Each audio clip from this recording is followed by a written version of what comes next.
Energy. Energy is force of character, inward power.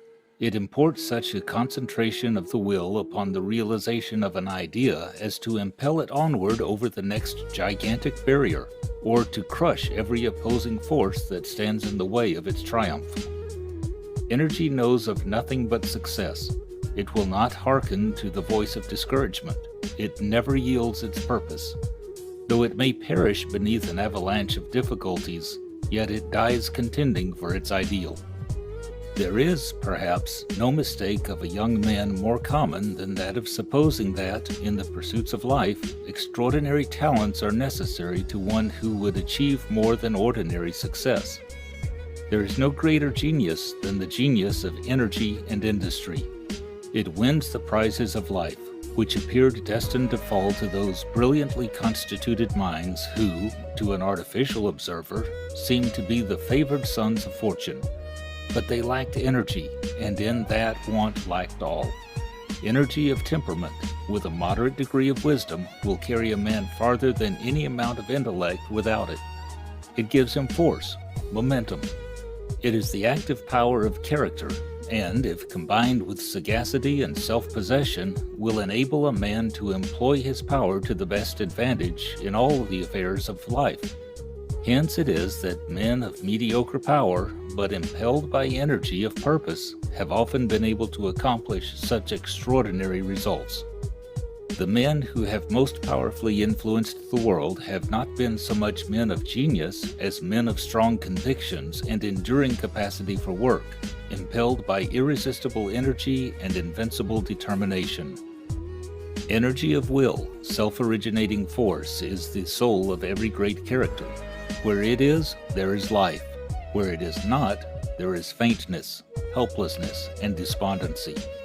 There is a proverb which says that the strong man and the waterfall channel their own path. The energetic leader of noble spirit not only wins a way for himself, but he carries others with him.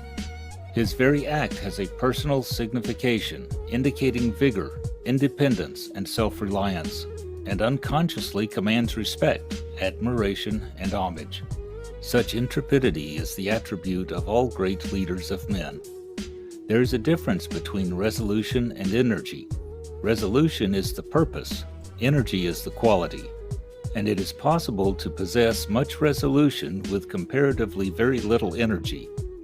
Energy implies a fixed, settled, unswerving purpose, but resolution may vary its inclination 1,000 ways and embrace 1,000 objects, keeping up, perhaps, an air of steadiness and determination, while in reality nothing may be accomplished.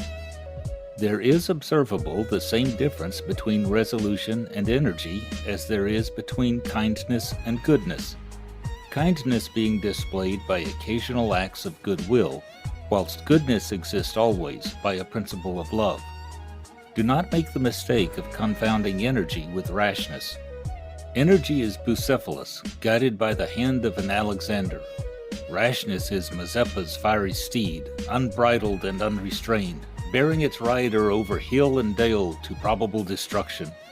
The former is power guided by wisdom. The latter is power goaded into action by blind impulse. Energy, to reach its highest development, must be controlled by wisdom. Many men now pining under discouragement have expended energy sufficient for the highest success, but they have failed of their reward because they have not sought counsel at the lips of wisdom. Rash enterprises impetuously begun hurry them on to ruin.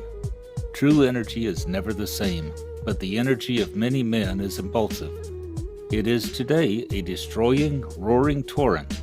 Yesterday it was a stagnant pool. An accidental circumstance will call out every power of their soul, and for a season they will excel themselves and startle their friends.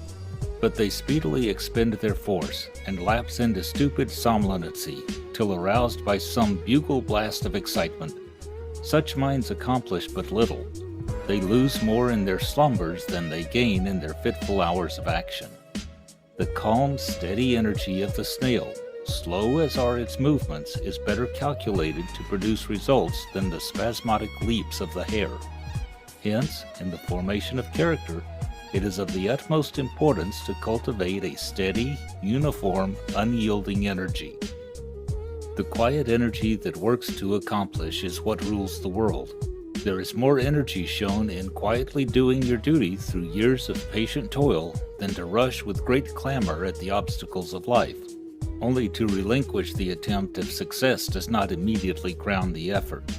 The game of life is won less by brilliant strokes than by energetic yet cautious play.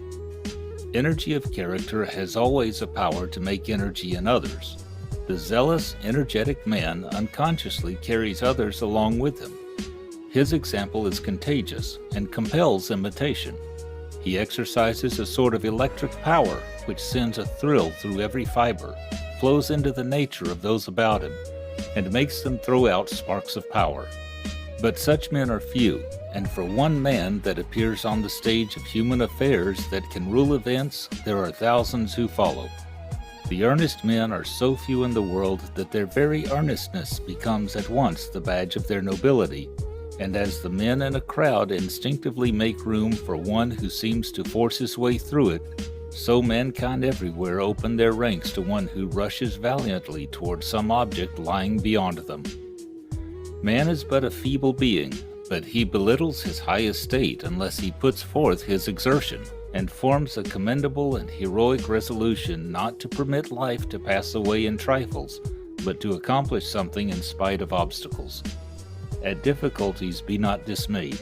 We may magnify them by weakness and despondency, when a heroic spirit would have put them to flight. There are cobblestones in every road and pebbles in every path. All have cares, disappointments, and stumbling blocks. It were well to remember, though, that sobs and cries, groans and regrets are all of no avail, but that high resolves and courageous actions may with safety be relied on to do much to lighten life's load. He who never grappled with the emergencies of life knows not what powers live in the soul to repel the rude shocks of time and destiny, nor is he conscious how much he is blessed with a kindly faculty to blunt the edge of adverse circumstances.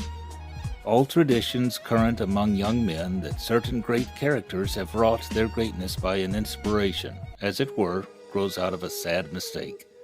There is no inspiration so potent for good as the inspiration of energy. There are none who wrest such conquest from fame as those earnest, determined minds who reckon the value of every hour, and rely on their own strong arm to achieve their ambitious resolves. You cannot dream yourself into a character. You must hammer and forge yourself one. But remember, there is always room for a man of force, and he makes room for many. It is a Spanish proverb that he who loseth wealth loseth much. He who loseth a friend loseth more, but he who loseth energy loseth all. It is folly for a man or woman to sit down in mid-life discouraged. True, it is a severe test of character calmly to reflect that life has thus far proved a failure, but it does no good to abandon oneself to despair. With energy and God's blessing, it is possible that they may yet win a glorious victory. God in His wisdom has seen fit to ordain that life with all shall be a scene of labor. To make the most of it, it is necessary to make the aim high and noble, and energy unflagging. No matter how apparently solid the foundations on which we stand, it often happens that by the remission of labor and energy, poverty and contempt, disaster and defeat steal a march upon prosperity and honor, and overwhelm us with remorse and shame. It is the energy that makes the difference in men. It is the genius of persevering energy that carries so many men straight to the goal of success. It is energy that sheds the light of hope on pathways that had been lost save for that, and thus enables so many men and women to persevere therein. It is the energy that calls upon all, and calls upon you to rouse yourself. Would you make a success of life? Would you acquire fortune or renown? It bids you to take heart and hope for the best. It bids you to walk in the paths of patience, to do with all your might what you have marked out as necessary to do. It bids you pursue it with resolution and vigor. A young man is, in the true sense of the word, the architect of his own fortune.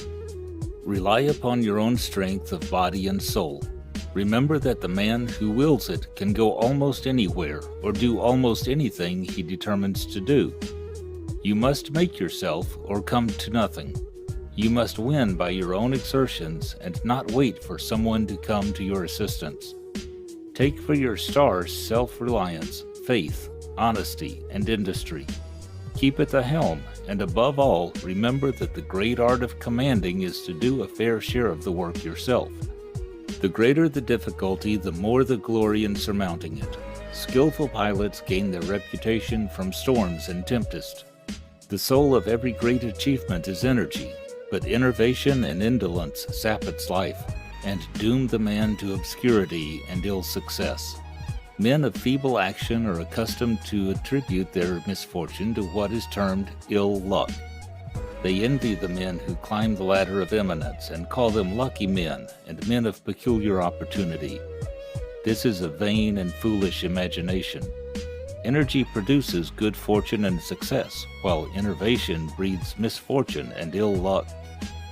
Fortune, success, fame, and position are never gained but by determinedly and bravely persevering in any course until the plans are finally accomplished.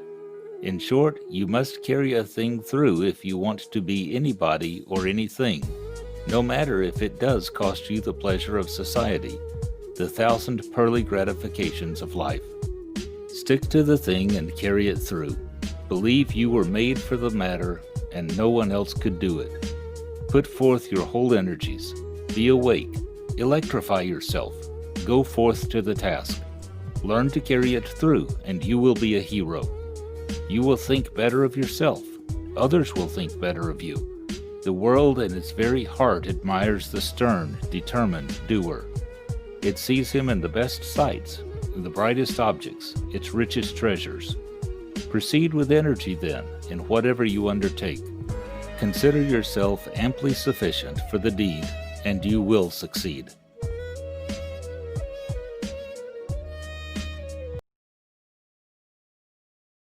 Thanks for watching Elevate and Motivate.